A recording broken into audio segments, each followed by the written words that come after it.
السلام علیکم ورحمۃ اللہ وبرکاتہ۔ الحمد للہ رب العالمین والصلاة والسلام الأتمان الأكملان على محمد خاتم النبیین وعلى آلہ وصحبہ الغر الميامین ومن تبعهم وتابعیہم بإحسان إلى یوم الدین، اما بعد۔ رب اشرح لي صدری ویسر لي امری واحلل عقدۃ من لسانی یفقهوا قولی۔ رب زدنی علما سبحانک لا علم لنا الا ما علمتنا انک انت العلیم الحکیم۔ ناظرین کرام، آپ سبھی کا مختصر صورتوں کی تفہیم کے نئے درس میں خیر مقدم ہے۔ آج کے درس میں انشاءاللہ العزیز ہم سورۃ التکاثر کے مضمون کو دیکھیں گے اور اس کی مختصر تشریح آپ کے سامنے پیش کرنے کی کوشش کریں گے۔ سب سے پہلے سورت کی تلاوت کر لیتے ہیں اور اس کے اجمالی مضمون کو دیکھ لیتے ہیں، پھر اس کے بعد ترتیب وار اس پر مرحلہ وار اپنی بات آپ کے سامنے رکھنے کی کوشش کروں گا۔ اعوذ باللہ من الشیطان الرجیم، بسم اللہ الرحمن الرحیم۔ الہاکم التکاثر حتی زرتم المقابر کلا سوف تعلمون ثم کلا سوف تعلمون کلا لو تعلمون علم الیقین لترون الجحیم ثم لترونها عین الیقین ثم لتسألن یومئذ عن النعیم۔ اللہ رب العالمین فرماتا ہے کہ تمہیں ایک دوسرے پر فخر و غرور کے اظہار نے غافل کر دیا، یہاں تک کہ تم نے قبروں کا رخ کیا۔ ہرگز نہیں، عن قریب تم جان لوگے، پھر ہرگز نہیں، عن قریب تم لوگ جان لوگے، ہرگز نہیں، یقیناً اگر تم جان لو، علم یقین، یقینی علم، لَتَرَوُنَّ الْجَحِيمَ، کہ تم ضرور ضرور جحیم کو دیکھو گے، جہنم کو دیکھو گے۔ ثُمَّ لَتَرَوُنَّهَا عَيْنَ الْيَقِينَ، پھر ضرور ضرور تم لوگ اس کو دیکھو گے عین الیقین، یقینی طور پر۔ پھر عن قریب اس دن تم باز پرس کیے جاؤ گے نعمتوں کے بارے میں۔ یہ صورت مبارکہ ابھی آپ نے اس کی تلاوت اور اس کا ایک اجمالی مضمون سنا۔ اس کے اندر اللہ رب العالمین نے فرمایا الہاکم التکاثر۔ الہاکم کا معنی ہوتا ہے شغلکم، یعنی تمہیں مشغول کر دیا۔ کس چیز نے؟ تکاثر نے۔ اور تکاثر کا کسے کہتے ہیں؟ کثرت سے ہے۔ تکاثر باب تفاعل کا مصدر ہے، جس میں عربی زبان کے اندر اشتراک پایا جاتا ہے، یعنی یہ فعل اکیلے ایک طرف سے نہیں ہو سکتا، بلکہ اس کے اندر دو شخص کا ہونا ضروری ہے، مشارکہ اس کے اندر پایا جاتا ہے۔ تو الہاکم التکاثر، تمہیں غافل کر دیا۔ کس چیز نے؟ تباہی نے اور تفاخر نے، ایک دوسرے پر فخر غرور کے اظہار نے۔ کس چیز پر فخر غرور؟ مال کی کثرت، تعداد کی کثرت اور اس جیسی دیگر چیزوں پر ایک دوسرے پر فخر کرنے نے تمہیں غافل کر دیا۔ اور تکاثر کا مطلب یہ ہے کہ انسان اس بات کی جستجو میں رہے کہ وہ اپنے علاوہ پر تعداد میں بڑھ جائے یا مال میں آگے نکل جائے، یہ ہے تکاثر۔ اور کثرت یہ قلت کا برعکس ہے۔ قلت کہتے ہیں تھوڑی تعداد کو اور کثرت کہتے ہیں بڑی تعداد کو۔ تو تکاثر یعنی زیادہ سے زیادہ جمع کرنے نے، اب وہ جمع کرنا تعداد کا ہو یا مال و دولت کا ہو یا اور کسی چیز کا ہو، یعنی حل میں مزید کی جستجو نے تمہیں غافل کر دیا۔ گویا الہاکم التکاثر کا معنی کیا ہوا کہ تمہیں زیادہ سے زیادہ کی جستجو اور طلب نے غافل کر دیا۔ اور الہاکم، الہا یلہی الہاءن، یہ لہو سے مشتق ہے، اور لہو کا معنی ہوتا ہے کہ مشغول کر دینا کسی چیز کو کسی چیز سے، کسی چیز کو کسی چیز سے۔ تو اب کثرت کی جستجو نے انسان کو اپنی عاقبت سے غافل کر دیا، اپنے انجام کار سے غافل کر دیا۔ یہ اس کا مضمون ہے۔ جہیم کا لفظ اس کے اندر آیا ہوا ہے، اور جہیم یہ جہنم کو کہا گیا ہے، اور جہیم اصل میں عربی زبان میں یہ جحمہ سے ماخوذ ہے، اور جحمہ کہا جاتا ہے آگ کا شدت کے ساتھ بھڑکنا، یعنی شدت تعجج النار۔ جحمہ عربی زبان میں کہا جاتا ہے شدت تعجج النار، یعنی آگ کا شعلہ زن ہونا، تیزی کے ساتھ بھڑکنا، یہ اس کا لغوی معنی ہوتا ہے، اور اسی سے جہیم مشتق ہے، جو جہنم کے ناموں میں سے ایک نام ہے۔ تو جہم کا معنی ہوا حرارت اور شدت کی حرارت۔ اس صورت مبارکہ کے بارے میں آئیے تھوڑا سا تمہید کے طور پر میں آپ کو ذکر کر دوں کہ یہ صورت اپنے مضمون کے اعتبار سے انسان کو غفلت سے بیدار کر دینے والی ہے، یعنی غفلت کی چادر اوڑھ کر کے لیٹے ہوئے انسان کی چادر کو اٹھا پھینکتی ہے اور انسان کو اچانک خواب غفلت سے بیدار کر دیتی ہے، اور انسان کی زندگی میں جو اولویات ہیں اس کی ترتیب میں جو وہ غلطیاں کر رہا ہے، ان غلطیوں پر یہ صورت مبارکہ متنبہ کرتی ہے، اور انسان کو دنیا اور دنیا کی زیب و زینت میں یا زیب و زینت سے دھوکے میں مبتلا ہونے سے آگاہی فراہم کرتی ہے، اور مسائل کو پیش کر کے اس کا علاج پیش کرتی ہے۔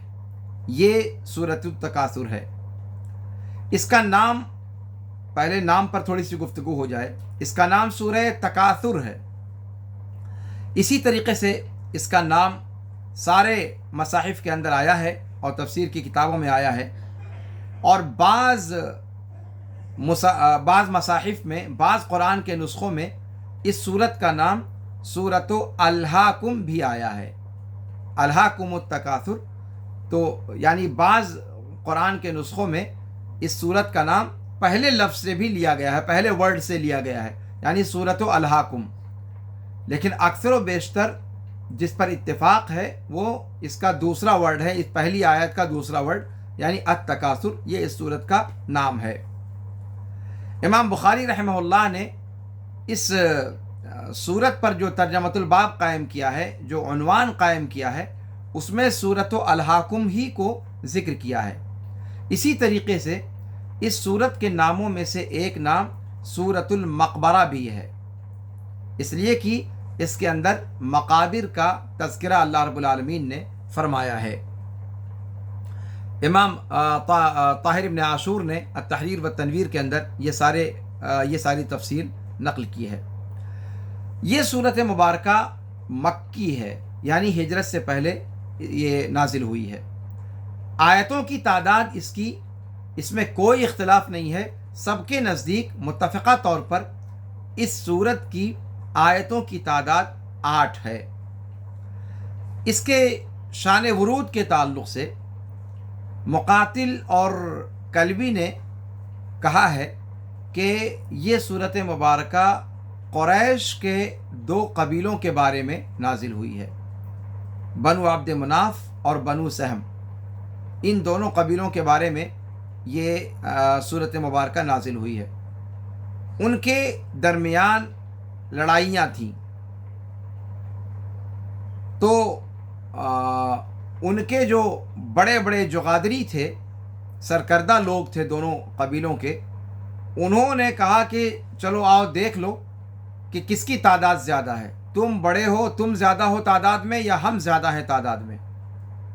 تو بنو عبد مناف نے کہا کہ ہمارے یہاں سرداروں کی تعداد زیادہ ہے، ہمارے یہاں بڑے لوگوں کی تعداد زیادہ ہے، اور ہمارے یہاں لوگوں کی نفری بھی زیادہ ہے، لوگوں کی تعداد، افراد کی تعداد بھی ہمارے یہاں زیادہ ہے۔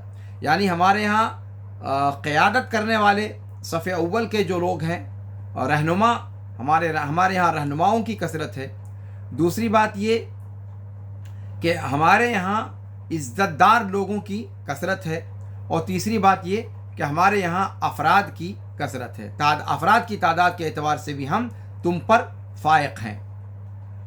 بنو سہم نے بھی یہی بات کہی، جو بات بنو عبد مناف نے کہی وہی بات بنو سہم نے بھی کہی۔ تو بنو عبد مناف تعداد میں بڑھ گئے۔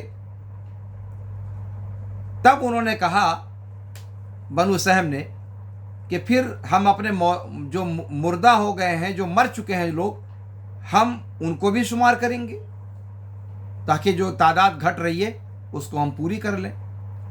تو یہاں انہوں نے شمار کرتے کرتے مردوں کو بھی اپنے درمیان، مردوں کو بھی نہیں بخشا، اپنی لڑائیوں میں گھسیٹ مارا۔ اور یہی قرآن کی آیت کہتی ہے حتی زرتم المقابر۔ تو انہوں نے اپنے اپنے مردوں کو شمار کرنا شروع کر دیا۔ تو اب یہاں پر جب مردوں کو شمار کرنا شروع کر دیا تو بنو سہم تعداد میں فائق ہو گئے بنو عبد مناف پر، اس لیے کہ بنو سہم یہ جاہلی دور میں تعداد کے اعتبار سے بنو عبد مناف سے زیادہ تھے۔ حالیہ تعداد ان کی کم ضرور تھی زندہ لوگوں کی، لیکن اگر اس میں مردوں کو شامل کر لیا جائے تو جاہلی دور میں ان کا قبیلہ بڑا تھا، ان کے اندر افراد زیادہ تھے، ان کے یہاں قیادت کرنے والے افراد زیادہ بڑی تعداد میں تھے۔ تو جب مردوں کو شمار کرنے لگے تو اس میں بنو سہم بنو عبد مناف پر غالب آ گئے۔ یہ ایک قول ہے، مقاتل اور کلبی نے اس کو ذکر کیا ہے کہ الہاکم التکاثر کا شان نزول اس پس منظر میں ہے۔ قتادہ رحمہ اللہ کہتے ہیں کہ یہ صورت مبارکہ یہود کے بارے میں اتری ہے۔ یہود نے کہا کہ ہم بنو فلاں سے تعداد میں زیادہ ہیں، اور بنی فلاں وہ بنی فلاں سے زیادہ ہیں، یعنی فلاں فلاں سے تعداد میں زیادہ ہے۔ اور اس چیز نے، اس فخر و غرور نے اور اس ایک دوسرے پر بڑھت کے جذبے نے انہیں غافل کر دیا، یہاں تک کہ گمراہی کی حالت میں ہی ان کا انتقال ہو گیا۔ تو اللہ رب العالمین نے اتارا، یہ سورت مبارکہ نازل فرمائی کہ الہاکم التکاثر حتی زرتم المقابر، کہ تم زندگی بھر ایک دوسرے پر بڑھت کے معاملے کو لے کر فخر و غرور کا اظہار کرتے رہے، یہاں تک کہ سب لڑھک کر قبرستان پہنچ گئے، یعنی مر گئے۔ جیسا کہ قتادہ رحمہ اللہ نے یہاں شان ورود بتایا کہ یہودیوں کے تعلق سے ہے یہ، تو یہ دو شان ورود ذکر کیا گیا ہے اسباب النزول کے اندر، اس کو ذکر کیا گیا ہے اس صورت مبارکہ کے تعلق سے۔ اس صورت کی فضیلت کیا ہے اور اس کے سلسلے میں کچھ خاص حدیثیں آئی ہیں کیا؟ کہتے ہیں کہ مطرف اپنے والد سے روایت کرتے ہیں، وہ کہتے ہیں کہ میں نبی کریم صلی اللہ علیہ وسلم کے پاس آیا، درا حال کہ آپ صلی اللہ علیہ وسلم اسی صورت مبارکہ یعنی الہاکم التکاثر کی تلاوت فرما رہے تھے۔ تب آپ نے کہا کہ انسان کہتا رہتا ہے میرا مال میرا مال۔ اس کے بعد اللہ کے رسول صلی اللہ علیہ وسلم نے فرمایا کہ اور اے انسان تمہارا مال ہے کیا؟ تمہارا کیا ہے؟ تمہارا کوئی مال نہیں ہے سوائے اس مال کے جسے تم نے کھا لیا اور ختم کر دیا، یا پہن لیا اور بوسیدہ کر دیا، یا صدقہ کر دیا تو آگے کے لیے اسٹور کر دیا، یعنی آخرت کے لیے. یعنی اس کی عربی عبارت میں پڑھ دیتا ہوں کہ یقول ابن آدم مالی مالی قال وهل لك يا ابن آدم من مالك إلا ما أكلت فأفنيت أو لبست فأبليت أو تصدقت فأمضيت. یہ اللہ کے رسول صلی اللہ علیہ وسلم نے فرمایا کہ انسان مال دولت کتنی زیادہ ہو جائے، 1000 ہے تو لاکھ ہو جائے، لاکھ ہے تو کروڑ ہو جائے، کروڑ ہو تو ارب ہو جائے، ارب ہو تو خرب ہو جائے، اگر 10 ایکڑ کا مالک ہے تو 50 ایکڑ ہو جائے، 50 کا مالک ہے تو 100 ایکڑ زمین ہو جائے، جائیداد ہو جائے، مال جائیداد، حل من مزید. اور انسان لگاتار اس کے اندر کثرت کی جستجو میں رہا کرتا ہے، اولاد کے معاملے میں کثرت کی جستجو میں رہتا ہے، تعداد کے معاملے میں کثرت کی جستجو میں رہتا ہے، اور یہ جستجو اس کی ختم نہیں ہوتی یہاں تک کہ قبر میں پہنچ جاتا ہے. گویا یہ آیت، یہ حدیث اللہ کے رسول صلی اللہ علیہ وسلم کی، یہ روایت امام مسلم کی ہے. امام مسلم نے اس کو اپنی صحیح میں نقل کیا ہے، تخریج کی ہے اس کی کتاب الزہد کے اندر، حدیث نمبر 5258. تو یہ اس صورت کے تعلق سے ایک حدیث آئی ہوئی ہے جس کو یہاں آپ کے سامنے بیان کیا گیا، اور روایت صحیح ہے. اب آئیے دیکھتے ہیں کہ اس صورت کی مناسبت کیا ہے، اس کا تعلق کیا ہے اپنے سے ماقبل صورت کے ساتھ اور اپنے مابعد والی صورت کے ساتھ. اس سے پہلے جو صورت ہے وہ سورۃ القاریہ ہے، اور اس کے بارے میں آپ کو اس سے پچھلے درس میں بتا دیا گیا تھا کہ سورہ قاریہ کے اندر قیامت کے معاملے کا ذکر کیا ہے، اور قیامت کے دن کی ہولناکی کو بیان کیا ہے، اور قیامت کے دن سے غافل رہنے والوں کی مذمت بیان کی ہے، اور لوگوں کو اس میں 2 حصے میں تقسیم کیا ہے، ایک وہ جو بدبخت ہوگا اور دوسرا وہ جو نیک بخت ہوگا.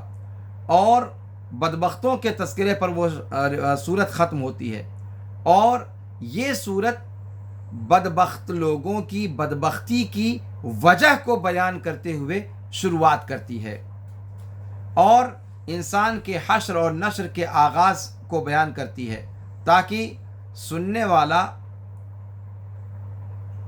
آگاہ ہو جائے، عبرت پکڑ لے، اور اپنے آپ کو شقی لوگوں کے بجائے سعید لوگوں میں سے، سعادت مند لوگوں میں سے اپنے آپ کو بنا لے، نہ کہ وہ اپنے آپ کو بدبختی جن کا مقدر ہے ان کے حصے میں رکھے. یہ تعلق ہے اس کا اپنے سے پہلے والی صورت یعنی سورۃ القاریہ کے ساتھ. اس کے بعد اللہ رب العالمین نے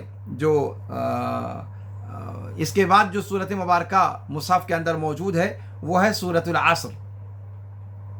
جب اس صورت میں لوگوں کے دنیا اور دنیا کی مال و دولت پہ ٹوٹ پڑنے اور اس کو جمع کرنے کی ہوڑ میں لگے رہنے کا تذکرہ فرمایا، اس فانی دنیا کی عارضی دولت اور عارضی جو چیزیں ہیں ان کو جمع کرنے کی ہوڑ کا تذکرہ کیا، اور آخرت کی زندگی سے اس دنیاوی زندگی کو ترجیح دینے کا تذکرہ کیا، اور اس دنیا کی زندگی کے چکر میں آخرت کی زندگی سے غافل ہو جانے کا ذکر کیا. تو مناسب تھا کہ یہاں پر مومن کو بھی کچھ ڈوز دیا جائے، اور مومن کے لیے بھی وہ راستہ بتایا جائے کہ جس سے وہ اس دنیا میں اپنے آپ کو سعادت سے ہمکنار کر سکتا ہے اور درستگی سے ہمکنار کر سکتا ہے. تو اب اس کے بعد سورۃ عصر آئی ہے جس میں لوگوں کو ایمان کی یاد دہانی کرائی گئی ہے، عمل صالح کی یاد دہانی کرائی گئی ہے، اور خیر کی ایک دوسرے کو تلقین کرنے اور صبر کی ایک دوسرے کو تلقین کرنے کے مضمون کو بیان کیا گیا ہے.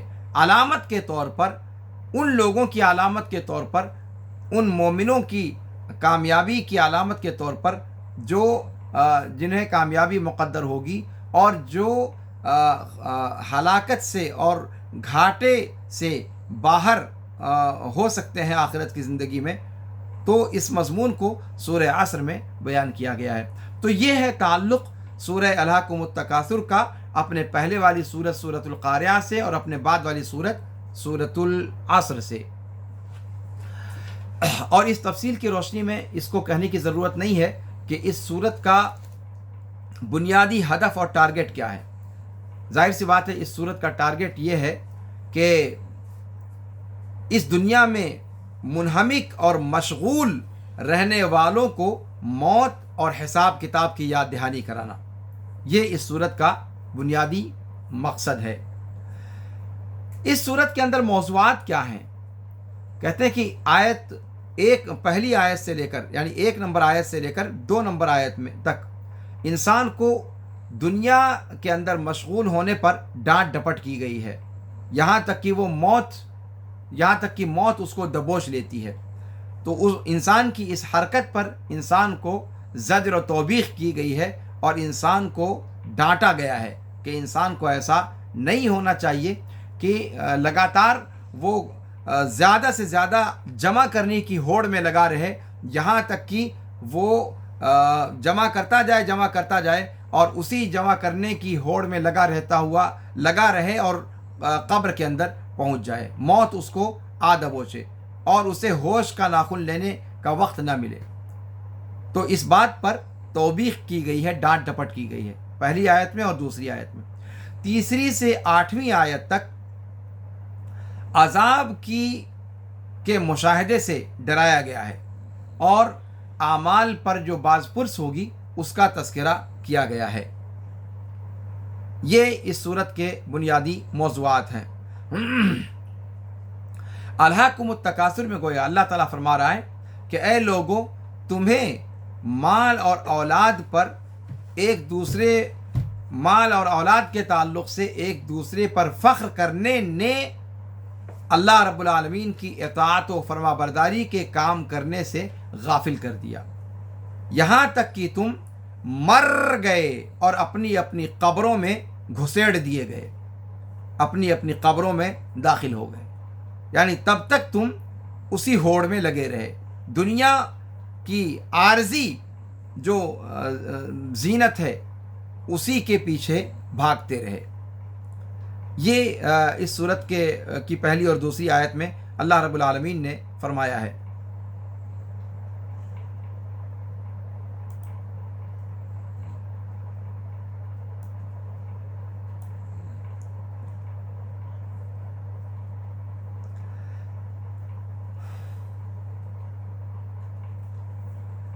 اور پہلی اور دوسری آیت کے بعد اللہ رب العالمین نے ڈانٹ ڈپٹ کرتے ہوئے اور ایک دوسرے پر دنیاوی امور میں فخر و مباحات میں لگے رہنے والے شخص کو توبیخ کرتے ہوئے اللہ نے فرمایا کہ کلا سوف تعلمون، کہ ان قریب تم جان لوگے۔ کب جان لوگے؟ دنیا میں تو ہوش کا ناخن لیا نہیں، پھر کب جان لوگے؟ یعنی موت کے بعد۔ سوف تعلمون بعد موتکم، اپنی موت کے بعد جان لوگے۔ کیا جان لوگے؟ اپنے ان دنیا کے ایام میں جو تم کرتے رہے ہو، اپنے ان کرتوتوں کی غلطی اور اس کے برے انجام کو موت کے بعد ان قریب تم جان لوگے۔ پھر اللہ رب العالمین نے اس مضمون کو مزید مؤکد انداز میں دوبارہ ریپیٹ کیا، کلا سوف تعلمون ثم کلا سوف تعلمون، یعنی اپنی موت کے بعد اپنی اس دنیا کے اندر کیے ہوئے کرتوت کی غلطی اور اس کے برے انجام کو اپنی موت کے بعد ان قریب یقینی طور پر جان لوگے۔ اس کے بعد اللہ نے فرمایا ان قریب تم جان لوگے یقینی علم۔ کیا چیز جان لوگے؟ کہ اللہ تعالیٰ تمہیں قیامت کے دن دوبارہ زندہ کرے گا اور تمہارے اعمال کا حساب کتاب لے گا۔ اگر یہ چیز تم دنیا کی زندگی میں جان لیتے تو تمہیں اس فخر و مباحات نے اللہ رب العالمین کی اطاعت سے غافل نہ کیا ہوتا۔ پھر اللہ رب العالمین نے قسم کھا کر کے کہا لَتَرَوُنَّ الْجَحِيمَ ای واللہ لَتَرَوُنَّ الْجَحِيمَ، یعنی اللہ تعالیٰ قسم کھا کر کہتا ہے کہ یقینی طور پر تم سب لوگ جہنم کو اپنے سر کی آنکھوں سے دیکھو گے، ضرور ضرور دیکھو گے، اور یہ دیکھنا حقیقی دیکھنا ہوگا، اور اپنی آنکھوں سے تم جہنم کا مشاہدہ کرو گے۔ اور پھر اس کے بعد اللہ رب العالمین نے قسم ہی کھا کر کے کہا کہ ان قریب قیامت کے دن تم لوگ ان تمام نعمتوں کے بارے میں سوال کیے جاؤ گے جو نعمتیں اللہ رب العالمین نے تمہیں اس دنیا میں عطا کر رکھی تھیں۔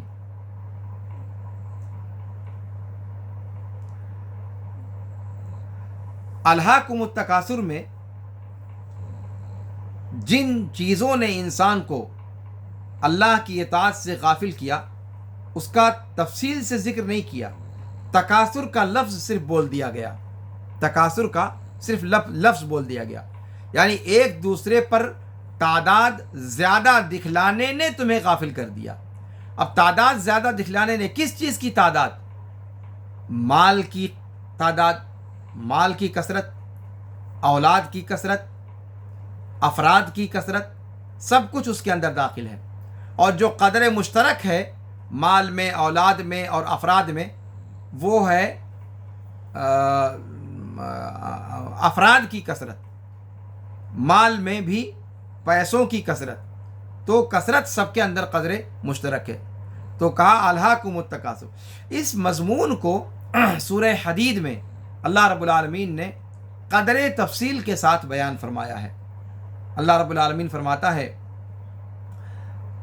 سورہ حدید آیت نمبر 20 میں اعلموا انما الحیات الدنیا لعب ولہو وزینۃ وتفاخر بینکم وتکاثر فی الاموال والاولاد۔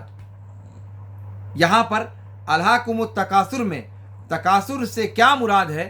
القرآن یفسر بعضہ بعضا، قرآن خود اپنی تفسیر اپنے بعض حصے کی بعض حصے سے کرتا ہے، جیسے یہاں پر اللہ رب العالمین نے تفسیر بیان کر دی۔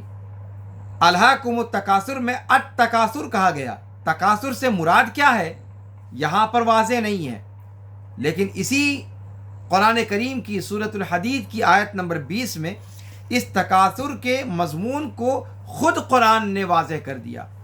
یہاں اللہ رب العالمین فرماتا ہے کہ جان لو کہ دنیاوی زندگی کھیل اور تماشا ہے اور زینت ہے، اور ایک دوسرے پر آپس میں فخر کرنا ہے، اور ایک دوسرے پر کثرت جتلانی ہے، تعداد کی زیادتی کو جتلانا ہے۔ کس چیز میں؟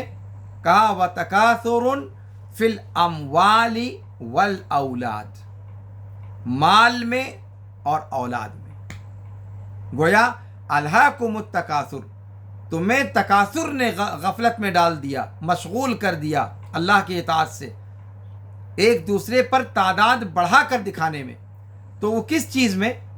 مال میں، دولت میں، جائیداد میں، اور دوسری بات اولاد میں، اشخاص کی تعداد میں۔ تو یہ دونوں چیزیں التکاثر کے اندر داخل ہیں۔ اس کے بعد اللہ تعالیٰ نے فرمایا حتیٰ زرتم المقابر، کہ تم اسی اپنی روش پر برقرار رہے یہاں تک کہ مر گئے اور قبرستان میں لے جا کر دفنا دیے گئے۔ عبداللہ ابن شخیر رضی اللہ عنہ وارضاہ سے روایت ہے، وہ کہتے ہیں کہ میں دیکھیے اس روایت کو میں آپ کے سامنے پیش کر چکا ہوں کہ مسلم شریف کی روایت ہے کہ آدمی زندگی بھر یہ چلاتا رہتا ہے میرا مال، میرا پیسہ، میری جائیداد، میرا روپیہ، میرا دھن، میری دولت بڑھتی چلی جائے، اور حرص اور ہوس کا جو منہ ہے وہ بند ہونے کا نام نہیں لیتا ہے، یہاں تک کہ انسان موت کی آغوش میں پہنچ کر قبرستان تک چلا جاتا ہے اور قبرستان میں دفن کر دیا جاتا ہے۔ یقول ابن آدم مالی مالی وحل لک یا ابن آدم من مالک الا ما اکلت فافنیت او لبست فابلیت او تصدقت فامضیت۔ یہ حدیث کتنی پیاری حدیث ہے جو انسانوں کو اس دنیا میں اس مشغول کر دینے والی چیز سے انسان کو ہوش کے ناخن لے کر اس سے عبرت پکڑنے کے لیے یہ وافر سبب مہیا کر دیتی ہے کہ اللہ کے رسول نے فرمایا کہ اے ابن آدم کہتا ہے، انسان کہتا ہے کہ میرا مال، اور تمہارے لیے اے انسان تمہارے مال میں سے کیا ہے سوائے اس کے جو تم نے کھا لیا اور ختم کر دیا۔ کھا لیا، اوپر سے کھایا اور نیچے سے نکال دیا، یہی تمہارا مال ہے۔ وہ تم نے کھا کر انجوائے کر لیا، انجوائے کیا، چکھ لیا، ٹھیک ہے۔ الا ما اکلت فافنیت او لبست فابلیت، یا پھر اچھے اچھے لباس خرید کر کے پہن لیا، اپنا جزو بدن بنا لیا لباس کو، اور پھر وہ لباس پہن کر کے آپ نے پرانا کر دیا، گویا آپ نے اپنے مال کا استعمال کر لیا۔ او تصدقت فامضیت، یا صدقہ اور خیرات کر دیا اللہ کے راستے میں، فامضیت تو اسے آپ نے آگے کے لیے ذخیرہ اندوزی کر لی، اس کی وہ آپ کے لیے آگے کے لیے آپ نے بھیج دیا، گویا یہ آپ کا بینک میں جمع ہو گیا۔ کس بینک میں؟ اس بینک میں کہ جس بینک سے میں آپ کا پیسہ، آپ کا بھیجا ہوا جمع رہے گا مال، اور آخرت میں مرنے کے بعد وہ آپ کو سود سمیت لوٹا دیا جائے گا۔ او تصدقت فامضیت، اللہ کے رسول صلی اللہ علیہ وسلم کی یہ روایت کس قدر دقیق اور انسان کی آنکھوں کو کھول دینے والی ہے۔ باقی ساری چیزیں، انسان جو جائیداد بناتا ہے، جو بلڈنگیں کھڑی کرتا ہے، جو عمارتیں بناتا ہے، یا پھر گھوڑا گاڑی کے چکر میں، موٹر، بائک، یہ وہ دنیا بھر کی الائے بلائے شلائے چیزوں کے چکر میں پڑتا ہے، جہاں آنکھ بند ہوئی پھر اس پر کسی اور کا قبضہ ہو جائے گا۔ آپ جتنا کہہ لو یہ میری بلڈنگ ہے، میری حویلی ہے، میرا محل ہے، لیکن یہ میرا کب تک؟ جب تک آنکھ کھلی ہوئی ہے۔ ابھی آنکھ بند نہیں ہوئی، آپ قبر میں پہنچے نہیں، اس سے پہلے اس پر کسی اور کی تختی چپک جائے گی۔ تو کتنی صداقت والی بات رسول پاک صلی اللہ علیہ وسلم نے کہی ہے کہ حقیقت میں اگر تمہارا مال کوئی حقیقت میں تمہارا ہے تو وہ یہی تین ہے، اس کے علاوہ کوئی چوتھا نہیں، جسے کھا پی کر ختم کر دیا دنیا میں، یا پہن اوڑھ کر یوز کر لیا، یا پھر صدقہ اور خیرات بھیج کر اگلی زندگی کے لیے جمع کر لیا۔ کوئی اور چوتھی شکل نہیں جس میں آپ کہہ سکو کہ آپ کا مال، آپ کا مال۔ اور یہ حدیث انسان کو قناعت پسندی سکھاتی ہے، انسان کو اس بات کی تعلیم دیتی ہے کہ مال و دولت کی ہوس میں انسان کو پاگل نہیں ہونا چاہیے۔ یہ وہ زمانہ ہے جس میں ہم اور آپ جی رہے ہیں کہ عام لوگوں کو، کاروباریوں کو، عوام الناس کو، اور کسانوں کو، اور دوسرے میدان کے جو افراد ہیں ان کو تو چھوڑیے، شرعی علم کے میدان میں، شرعی علم کے سے وابستہ افراد بھی رزق حلال کا اہتمام کرتے ہوئے دکھائی نہیں دیتے۔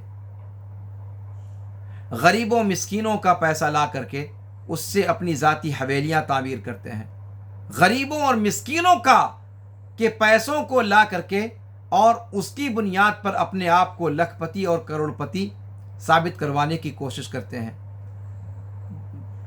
انسان اپنے رب کو جواب دہ ہے، انسان کو چاہیے دنیا کو جواب دہی نہ دے، وہ اس کا اپنا ضمیر سب سے بڑا محاسبہ کرنے والا ہے۔ انسان کو اپنے ضمیر کے سامنے اگر وہ انسان اپنے ضمیر کو مطمئن کر لے جائے تو پھر یقین مانیے کہ وہ صحیح ڈگر پر ہے۔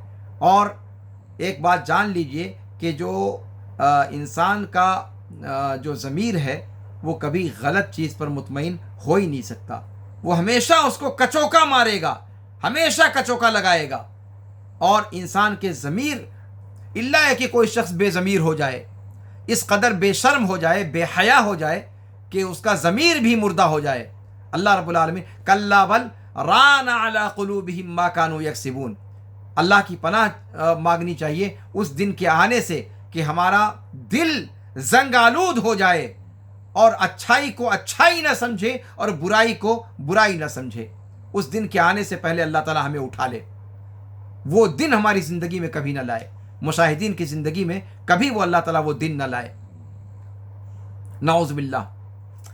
تو مال و دولت کی ہوس ہر انسان کو ہوتی ہے، لیکن کم از کم جو شرعی علم حاصل کرنے والے لوگ ہیں، جو جانتے ہیں کہ یہ دنیا ظل زائل، یہ سرکنے والا ایک سایہ ہے، کب یہ لڑھک جائے کچھ پتہ نہیں، تو کم از کم ان لوگوں کو رزق حلال کا اہتمام کرنا چاہیے. پیٹ کا جہنم بھرنے کے لیے حلال اور حرام سارے راستوں کو جائز کر لیتا ہے انسان، دھوکہ دے کر کے، فریب دے کر کے، دوسروں کی پر ظلم کر کر کے، اور مال اور دولت کو ہتھیانے کے چکر میں پڑ جاتا ہے. کبھی رشوت کے نام پہ، کبھی سود کے نام پہ، کبھی لوٹ کھسوٹ کے نام پہ، کبھی دھوکہ کے ذریعے سے منافع کے نام پہ. وہ منافع نہیں ہوتا، دھوکے کے ذریعے سے حاصل کیا ہوا پیسہ اس کو آپ منافع نہیں کہہ سکتے. لیکن ہمارے تجار آپ دیکھ لیں تجارت کے اندر کیا کرتے ہیں، کس طریقے سے وہ لوگ، اور جو بنیے ہوتے ہیں تو بنیے تو ڈنڈی مارنے میں مشہور ہوتے ہی ہیں، کس طریقے سے ڈنڈی مارا کرتے ہیں وہ. اور یہ سارے کے سارے راستے الہاکم التکاثر پر جا کر ختم ہوتے ہیں. یہ ساری وہ ہوس ہے جو انسان کو کہاں تک نہیں چھوڑتی پیچھا، حتی زرتم المقابر. یہ ہوڑ اگر آپ کے اندر ہے تو یقین مانیے اللہ کی پناہ مانگیے اس سے اور کنارے ہو جائیے، ورنہ یہ روش آپ کو قبرستان تک کھینچ کر لے جائے گی. اور پھر اس کے بعد اس وقت آپ کی پٹی کھلے گی آنکھ کی، جب پٹی کھلنا آپ کے لیے نفع بخش اور ہمارے لیے نفع بخش نہیں ہوگا. اس دنیا کے اندر اپنے آپ کو سنبھال لے جائے انسان، یہ اصل چیز یہ ہے. ورنہ کلا سوف تعلمون ثم کلا سوف تعلمون. آپ جو دھمکی بھرا لہجہ ہے، قرآن جس دھمکی بھرے انداز میں اس بات کو کہہ رہا ہے، آپ دیکھ رہے ہیں، سن رہے ہیں آپ. کلا حرف یعنی زجر کا لفظ، ردع کا لفظ، کلا سوف تعلمون، ان قریب تم جان لوگے. سوف عربی زبان میں سین کا لفظ آتا ہے اور سوفا کا لفظ آتا ہے.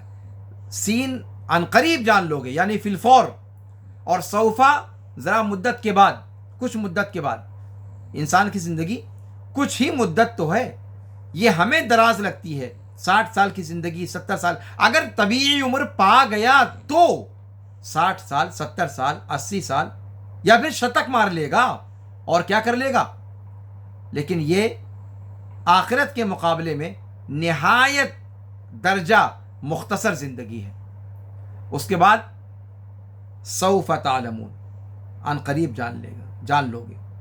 پھر کہا دوبارہ اس کو اسی مؤکد لہجے میں کہا ثم کلا سوف تعلمون، اور اس کے بعد کہا کلا لو تعلمون علم الیقین، کاش علم یقین تم حاصل کر لیتے، جان لیتے. اس آیت کا کلا لو تعلمون علم الیقین، اس ڈانٹ ڈپٹ کا جو صیغہ یا جملہ استعمال کیا ہے اس صورت مبارکہ میں رب العالمین نے تین مرتبہ استعمال کیا ہے. اور یہ 3 مرتبہ توبیخ کا صیغہ جو استعمال کیا گیا ہے، حضرت انسان کو ڈانٹ پلائی گئی ہے، وہ اس چیز کے باطل ہونے کو ثابت کرنے کے لیے جس میں انسان اینڈا پڑا ہے غفلت اور لہو و لعب میں، اور قرآن کریم میں غور و فکر کرنے سے جو چیز روکے ہوئے ہے اس کو، شاید وہ اس دھمکی بھرے لہجے کو سن کر کے وہ جو دنیا پر پلے پڑے ہیں وہ اپنی اس روش سے باز آ جائیں۔ اس کے بعد اللہ نے یہ کہا کہ کلا لو تعلمون علم الیقین، یعنی اگر تم جان لیتے اس چیز کے اندر جس چیز کے اندر تم لگے ہوئے ہو، کثرت تعداد کی کثرت کو بڑھانے میں، تعداد کی کثرت کو ملحوظ خاطر رکھنے میں، اگر اپنی موت سے پہلے تم جان لیتے یقینی طور پر کہ عن قریب اللہ تعالیٰ تم کو قیامت کے دن دوبارہ زندہ کرے گا، تمہارا حساب لے گا اور تمہارے اعمال کا تمہیں بدلہ دے گا، اگر یہ چیز جان لیتے وقت رہتے رہتے، کلا لو تعلمون، لو کاش کہ تم لوگ جان لیتے۔ کب جان لیتے؟ اپنے انجام سے پہلے، اپنی موت سے پہلے، اس لیے کہ موت کے بعد اس وقت تو سبھی جان لیں گے، پر اس وقت کا جاننا کس کام کا؟ تو کہا کہ اپنی موت سے پہلے اس چیز کو جان لیتے اگر، تو یہ چیزیں تمہیں اللہ کی اطاعت سے غافل نہیں کرتی اور تم اطاعت کے کاموں کے حریص ہو جاتے۔ انس بن مالک رضی اللہ تعالیٰ عنہ وارضاہ سے روایت ہے، وہ کہتے ہیں کہ اللہ کے رسول صلی اللہ علیہ وسلم نے ایک مرتبہ اتنا فصیح اور اتنا بلیغ خطبہ دیا کہ ویسا خطبہ اس سے پہلے کبھی ہم لوگوں نے سنا ہی نہیں تھا، اور اس خطبے میں آپ صلی اللہ علیہ وسلم نے ایک جملہ فرمایا کہ لو تعلمون ما اعلم لضحکتم قلیلا ولبکیتم کثیرا، کہ جو چیز میں جانتا ہوں اگر تم لوگ بھی جان لو تو تمہاری ہنسی کم ہو جائے اور تمہارا رونا بڑھ جائے، تمہارا رونا بہت زیادہ ہو جائے۔ اللہ کے رسول صلی اللہ علیہ وسلم نے اس حدیث کے اندر گویا اس دنیا فانی میں منہمک ہونے سے اور ملذات میں، لذت والی چیزوں میں، لذت اندوزی کے اندر مبتلا ہونے اور غرق ہونے اور مستغرق ہونے سے انسان کو روکنے کی کوشش کی ہے، اس لیے کہ اس دنیا کی لذت والی چیزوں میں انسان جس قدر اپنے آپ کو ڈبوتا جائے گا اس قدر وہ آخرت سے غافل ہوتا چلا جائے گا، اور پھر اس کا انجام وہی ہوگا کہ لضحکتم قلیلا ولبکیتم کثیرا۔ آگے جو چیزیں پیش آنے والی ہیں وہ انسان کو اگر ابھی پتہ چل جائیں تو اس کو رونے سے فرصت نہ ملے، ہنسنا وہ بھول جائے، لیکن الہاکم التکاثر کی وجہ سے انسان بتیسی نکالے رہتا ہے اور سمجھتا ہے کہ اس دنیا میں داد عیش دینا یہی اس کا اصل مقصد ہے، اور وہ اس دنیا سے غافل ہو جاتا ہے، اور اس دنیا سے غافل ہونے کی وجہ سے اللہ رب العالمین کی اطاعت و فرما برداری اور صحیح ڈگر پہ چلنے کی کوشش چھوڑ دیتا ہے، صرف ایک ہوس پوری کرنا اس کا رہ جاتا ہے، مال کی ہوس، دولت کی ہوس، جائیداد کی ہوس، اولاد کی ہوس، یہ ساری ہوس صرف باقی رہ جاتی ہے، اور پھر اللہ رب العالمین کے اطاعت و فرما برداری، اس دنیا کے لیے پیش کی تیاری، وہ سب فراموش کر دیتا ہے۔ اللہ رب العالمین نے آگے فرمایا لَتَرَوُنَّ الْجَحِيمَ، قسم کھا کر کے، لَتَرَوُنَّ، یہ لام قسم کہا جاتا ہے، یعنی یہاں پر قسم پوشیدہ ہے۔ اللہ رب العالمین کو کسی قسم کی حاجت نہیں ہے۔ اللہ رب العالمین اگر کسی بات کو سادہ انداز میں بھی کہہ دے تو اللہ تعالیٰ کو جھٹلانے کی سکت کسی کے اندر ہے؟ کوئی جھٹلائے گا نہیں۔ اور قسم ہم کب کھاتے ہیں؟ جب سامنے والا آپ کی بات، آپ کو یقین ہو کہ وہ سامنے والا آپ کی بات مانے گا نہیں، تب آپ قسم کھاتے ہیں تاکہ اس کو یقین دلائیں۔ اللہ رب العالمین کو قسم کھانے کی حاجت نہیں ہے، وہ تو جو کہتا ہے اس پر انسان کو یقین آتا ہے، لیکن اس کے باوجود اللہ رب العالمین نے قسم کھا کر کے اور لام قسم کو استعمال کر کے، نون توکید ثقیلہ کو استعمال کر کے تاکید در تاکید کے ساتھ اس بات کو بیان فرمایا۔ اور یہ تاکیدات کی ضرورت کیوں ہے؟ انسان کی روش کی وجہ سے۔ انسان دنیا کے اوپر جس بری طریقے سے فریفتہ ہے، جس بری طریقے سے فریفتہ ہے اور اس کے پیچھے پیچھے بھاگا چلا جا رہا ہے، مدہوش ہو کر کے کچھ نہیں پتا کہ وہ کہاں بھاگا جا رہا ہے. اس بوڑھی حسینہ کے چکر میں فریفتہ ہو کر، یہ بوڑھی حسینہ جو کروڑوں اربوں سال سے ہے. بھلا بتائیے، آپ اگر عشق بھی کرنا چاہیں تو آپ چاہیں گے کہ کوئی آپ کی عمر کی ہو یا آپ کی عمر سے کم ہو؟ انسان عاشق ہونے کے لیے بھی کہ کیا کسی بڑھیا پر فریفتہ ہوتا ہے؟ لیکن کیا کیجئے، اس دنیا کا معاملہ ایسا ہے، کروڑوں سال کی پرانی دنیا، لیکن ایک انسان اس کے پیچھے پیچھے پیچھے بھاگتا چلا جاتا ہے، اور وہ اشارہ کرتی جاتی ہے، آ جاؤ آ جاؤ، اب موقع دوں گی، اب موقع دوں گی. نہ وہ ہاتھ آتی ہے اور نہ یہ پیچھا چھوڑتا ہے. حتی زرتم المقابر، یہاں تک کہ گڑھے میں لے جا دھس. یہ انسان کا معاملہ ہے. وہ فریفتگی انسان کی ختم نہیں ہوتی. وہ مایا جال، وہ ایک جادو اور ایک سحر کی سی کیفیت کہ جیسے کسی انسان پر جادو کر دیا گیا ہو اور اس کے ہوش و حواس فاختہ ہو گئے ہوں، کچھ نہ پتا ہو کہ کیا کرنا ہے اور کیا نہیں کرنا ہے. جب دنیا کا جادو کسی کے سر چڑھ کر بولتا ہے تو پھر اس کی حالت ہوس کا پجاری بننے کے بعد یہی ہو جاتی ہے. اور ایسے موقع پر نارمل جملے سے اس بندے کو ہوش میں نہیں لایا جا سکتا. ایسے بندے کے لیے 3 بار کہنا پڑتا ہے، کلا سوف تعلمون ثم کلا سوف تعلمون کلا لو تعلمون علم الیقین. 3 مرتبہ آپ دیکھیں وہ نشہ کیسا نشہ ہوتا ہے. اس نشے کو توڑنے کے لیے رب العالمین کو بھی 3 مرتبہ ڈانٹ لگانی پڑی، 3 سینٹنس بولنے پڑے. وہ نشہ ہوتا ہی ایسا ہے، اتنی آسانی سے نہیں ٹوٹا کرتا. اسی لیے کہا لَتَرَوُنَّ الْجَحِيمَ، اے گدھے انسان، تیرے رب کی قسم ہے تم کو جہنم کو دیکھنا ہے. یہ جو نشہ، یہ جو پٹی چڑھی ہوئی ہے انسان کی آنکھوں پر، وہ انسان کو سوچنے بھی نہیں دیتی اس کے ماورا کیا ہے، اس کے آگے کی زندگی کیا ہے، انجام کار کیا پیش آنے والا ہے اس کے ساتھ، اور وہ کہاں خود فریفتگی میں بھاگا چلا جا رہا ہے، کس دنیا کو پکڑنے کے چکر میں. اس دنیا کو جس کو آج تک نہ فرعون پکڑ سکا، نہ قارون پکڑ سکا، نہ حامان پکڑ سکا. کیا لے کر گئے وہ لوگ؟ کیا لے کر کے گئے؟ قال انما اوتیتہ علی علم عندی. قارون نے بھی یہ نعرہ مستانہ مارا تھا. جس قارون کے پاس دولت اور جائیداد کا معاملہ یہ تھا کہ قرآن نے کہا وَآتَيْنَاهُ مِنَ الْكُنُوزِ مَا إِنَّ مَفَاتِحَهُ لَتَنُوءُ بِالْعُصْبَةِ أُولِي الْقُوَّةِ.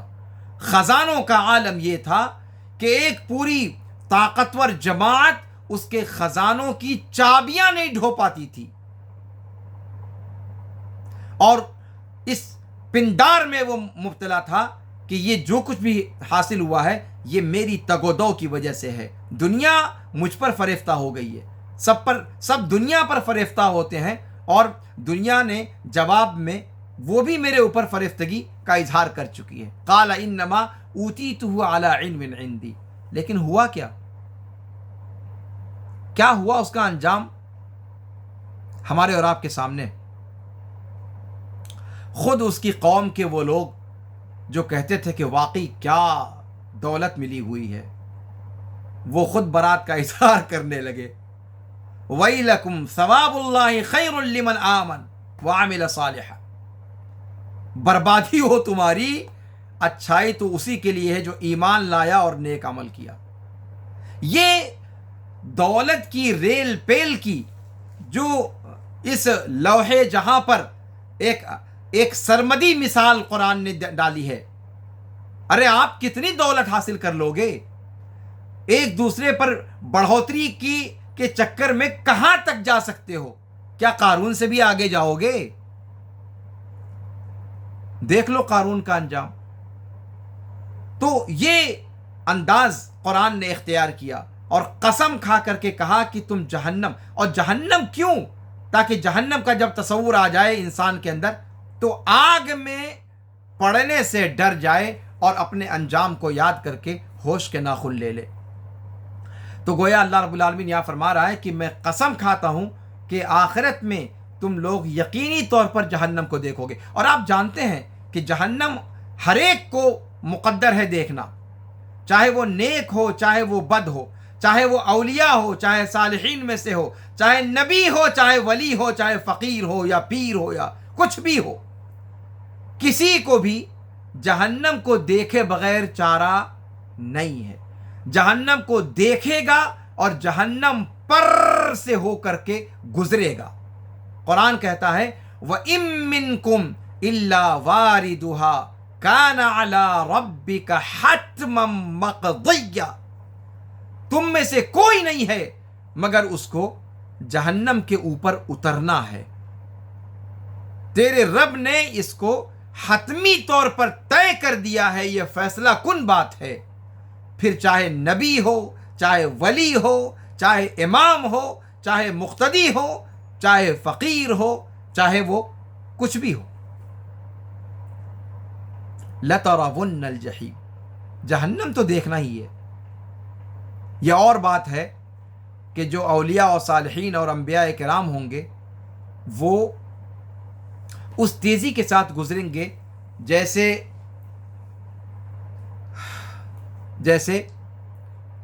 بجلی چمکتی ہے، جیسے بجلی کودتی ہے۔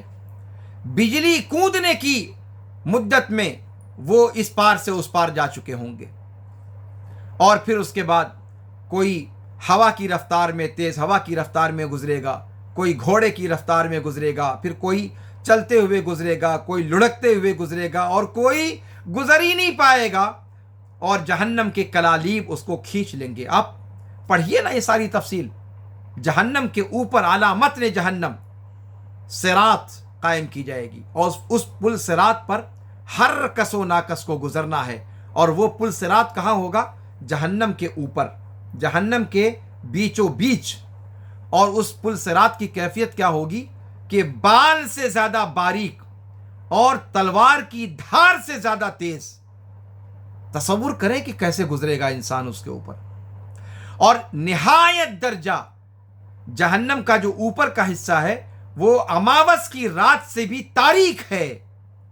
اس تاریک رات میں بال جیسے صراط پر جو تلوار کی دھار سے زیادہ تیز ہے، آپ اس اندھیرے میں کیسے گزریں گے؟ وہاں پر جانتے ہیں روشنی کس چیز سے ملے گی؟ انسان کے اپنے ایمان اور عمل صالح کے اعتبار سے روشنی وہاں پر اس کو میسر آئے گی۔ جتنا ایمان جتنا عمل، اس کے اعتبار سے اس کو روشنی اس کے جسم سے پھوٹے گی، جس سے پل صراط اس کو دکھائی دے گا، اور وہ جس کو جتنا زیادہ واضح دکھائی دے گا وہ اتنی تیزی کے ساتھ گزرے گا۔ تو انبیاء و رسول سب سے زیادہ تیزی کے ساتھ گزریں گے، پھر اولیاء و صالحین گزریں گے، پھر عام لوگ گزریں گے، اور پھر گنہگار گزریں گے، اور پھر منافقین کا معاملہ آئے گا۔ منافقین، وما ادراک ما المنافقین، جو اس دنیا میں دھوکہ دے کر کے عبداللہ اور عبد الرحمن نام رکھ کر کے اپنے آپ کو مسلمانوں کے بیچ رکھے ہوئے تھے، اور حقیقت حال میں انہوں نے ہاتھ ملا رکھا تھا دشمنان اسلام کے ساتھ، نہ اللہ کو مانتے تھے نہ رسول کو مانتے تھے حقیقت حال کے اعتبار سے۔ تو ظاہر کچھ اور تھا اور باطن کچھ اور تھا، ظاہر ایمان تھا باطن میں کفر تھا۔ ان لوگوں کی حالت سب سے زیادہ قسم پرسی کی حالت ہوگی۔ وہی لوگ کہیں گے جب ایمان والوں کو دیکھیں گے گزرتے ہوئے، اور خود دیکھیں گے کہ جہنم سے کلالیب نکل کر کے اس کے گوشت کو نوچ رہے ہیں، دائیں سے بائیں سے کھینچ رہے ہیں جہنم کی طرف، اندھیرے کی وجہ سے چیخ نکلے گی، سسکیاں نکلیں گی، پکار نکلے گی، اور وہ کہیں گے سامنے والے مسلمانوں اہل ایمان کو دیکھ کر کے کہ انظرونا نقتبس من نورکم، اے بھیا کہاں بھاگے جا رہے ہو، ذرا رک جاؤ، تمہاری روشنی میں ہم بھی تھوڑا کھسک لیں۔ لیکن کیا دوسروں کی روشنی آپ کے کام آ سکے گی؟ نہیں آ سکے گی۔ قیل ارجعوا وراکم، ارے آگے مت جاؤ، پیچھے جاؤ، ڈھونڈو روشنی۔ ارجعوا وراءکم فالتمسوا نورا فضرب بینہم بسور لہ باب باطنہ فیہ الرحمہ وظاہرہ من قبلہ العذاب۔ ارے یہ سب تفصیلات بہت لمبی تفصیلات ہیں۔ بہرحال یہاں پر اللہ رب العالمین نے کہا کہ یقینی طور پر اللہ کی قسم تم یقینی طور پر جہنم کو دیکھو گے۔ اور یہ بات کیوں کہی جا رہی ہے؟ تاکہ وہ جو نشہ انسان کے اوپر چڑھا ہوا ہے اس دنیا کا کی ہوس جو انسان پر مسلط ہے لعنت کی طریقے پر، اس ہوس سے انسان باہر نکلے، ہوش میں آ جائے۔ موت سے پہلے اگر ہوش آ گیا تو ہوش آنا اس کو کہیں گے، ورنہ پھر بہت دیر ہو چکی ہوگی، بہت دیر ہو جائے گی، پھر اس کے بعد کوئی سنبھلنے کی گنجائش نہیں ہوگی۔ تو یہاں اللہ رب العالمین اتنے تاکیدی انداز میں تین جملے میں ڈانٹا پہلے، پھر قسم کھا کر کے کہا کہ تم لوگ جہنم کو دیکھو گے۔ اور یہ سب اس لیے کیا جا رہا ہے تاکہ ایک مدہوش انسان، نشے میں مبتلا انسان اس دنیا میں اپنی آنکھیں کھول کر اپنے انجام کو پہلے سے محسوس کر لے اور اللہ کی اطاعت و فرما برداری کے کام میں لگ جائے اور شقاوت سے سعادت کی طرف منتقل ہو جائے، ورنہ دائمی شقاوت اس کا مقدر ہے۔ اللہ نہ کرے کہ ہم میں سے کوئی شقی ہو۔ اللہ رب العالمین ہم میں سے ہر شخص کو سعید بنائے اور سعادت مند اللہ رب العالمین ہمیں اس دنیا کے اندر رکھے۔ تو فرمایا کہ قسم کھا کر کے کہا کہ لَتَرَوُنَّ الْجَحِيمَ، کہ عن قریب تم سارے کے سارے لوگ اپنی سر کی آنکھوں سے جہنم کو دیکھو گے، جیسا کہ اللہ رب العالمین نے سورہ نازعات کے اندر بھی فرمایا کہ وَبُرِّزَتِ الْجَحِيمُ لِمَن يَرَى، جس کے پاس آنکھ ہے ان تمام آنکھ والوں کے لیے جہنم بارز کر دی جائے گی، ظاہر کر دی جائے گی۔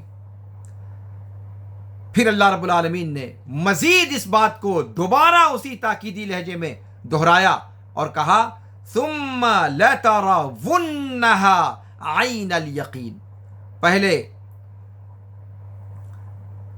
جو بات کہی تھی اسی بات کو پھر دوبارہ قسم کھا کر کے اللہ رب العالمین نے دہرایا کہ میں قسم کھاتا ہوں کہ عن قریب تم لوگ جہنم کو دیکھو گے، آخرت میں حقیقی دیکھنا اپنے سر کی آنکھوں سے دیکھو گے، جس کے دیکھنے میں کسی بھی قسم کا کوئی شک و شبہ نہیں ہے۔ اس کے بعد فرمایا ثم لتسألن یومئذ عن النعیم، اور جو نعمتیں اللہ رب العالمین نے اس دنیا میں تمہیں دی ہیں نا، ان میں سے ہر نعمت کے بارے میں باز پرس کی جائے گی۔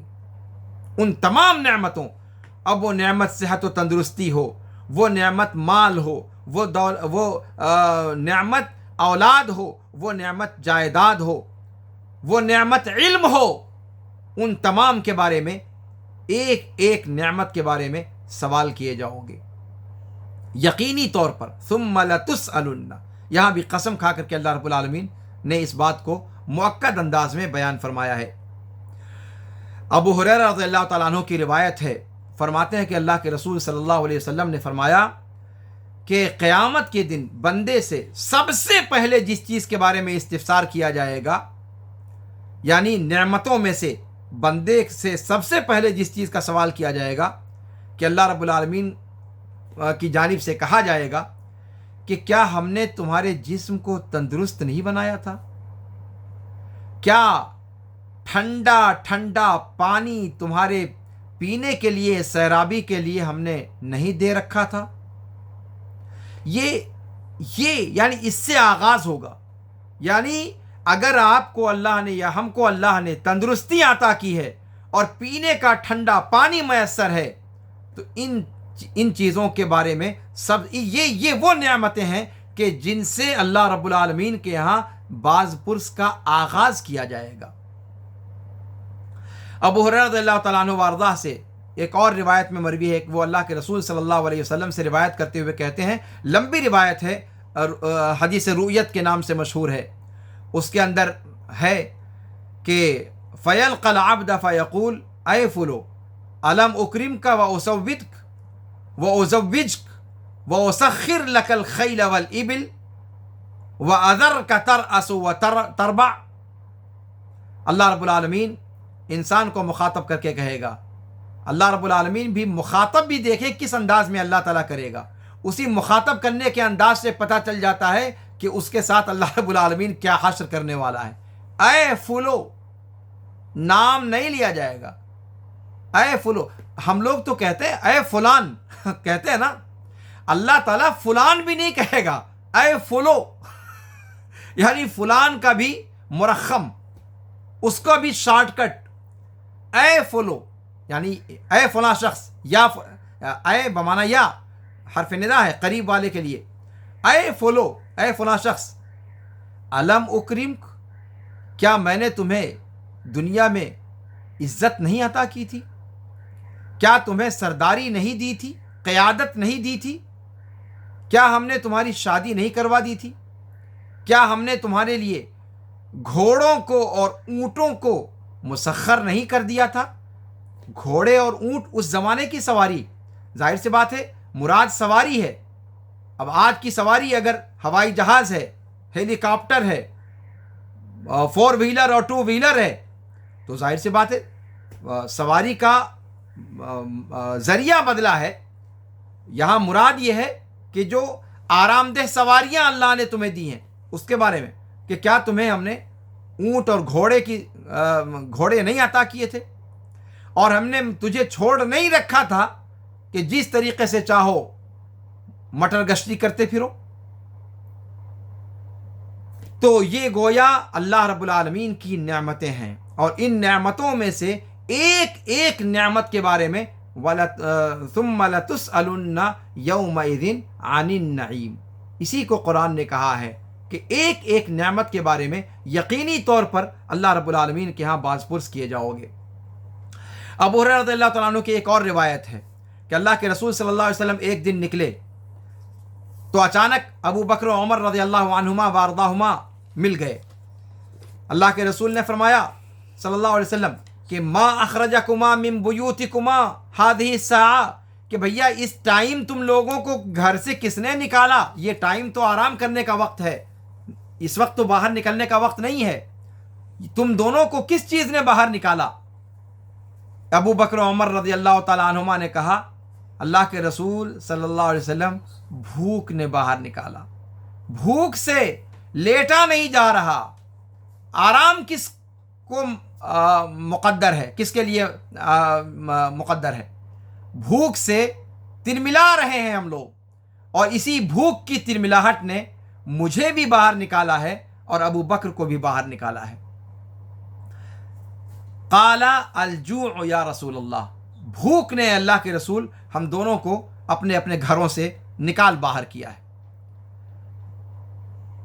قصہ لمبا ہے، حدیث لمبی ہے، اس میں آگے ہے فلما ان شبعوا ورووا، پھر جب وہ لوگ آسودہ ہو گئے، کھا پی کر کے پیٹ بھر گیا اور پی کر کے آسودہ ہو گئے، سیراب ہو گئے، تب اللہ کے رسول صلی اللہ علیہ وسلم نے ابو بکر و عمر رضی اللہ عنہما وارضاہما سے فرمایا والذی نفسی بیدی لتسألن عن هذا النعیم یوم القیامہ، قسم ہے اس ذات کی جس کے ہاتھ میں میری جان ہے، ان قریب تم لوگ اس نعمت کے بارے میں یقینی طور پر پوچھے جاؤ گے قیامت کے دن۔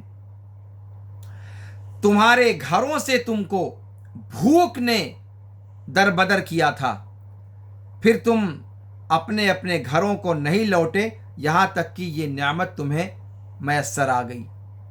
یعنی جو چیز کھا کر کے اپنا پیٹ بھر رہے ہیں، اس پیٹ بھرنے والی چیز کے بارے میں بھی اللہ رب العالمین سوال کرے گا کہ اس کا حق ادا کیا تم نے یا نہیں ادا کیا۔